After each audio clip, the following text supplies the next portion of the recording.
Hello বন্ধুরা, তো আমি কিন্তু এখন রেডি হচ্ছি, একটু মাসির বাড়ি যাব। তো অনেক দিন কিন্তু যাওয়া হয় না, তো বেশি দূরেও কিন্তু না আমার মাসির বাড়ি।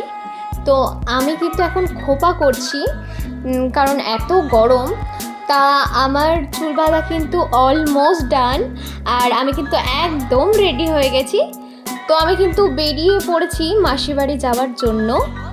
তো চলো যাওয়া যাক। তো আমি কিন্তু চলে এসেছি একটু ফুচকা নিতে। তো এখান থেকে আমি একটু ফুচকা নিয়ে নিলাম। তো চলো, নেওয়া হয়ে গেছে আমার। আর এখন চলে আসলাম একটু আইসক্রিম নিতে।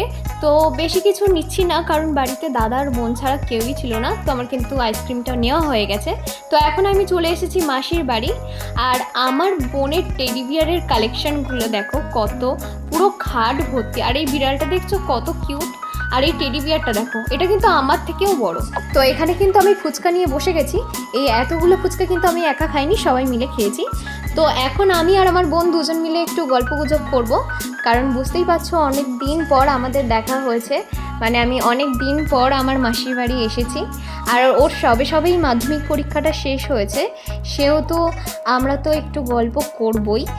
যেহেতু ওর এখন টিউশন নেই, তো অনেক দিন পর দেখা হলে বুঝতেই পারছো অনেক কথা বলার থাকে। তো আমরা একটু গল্প করে নিই। তো চলো, টাটা।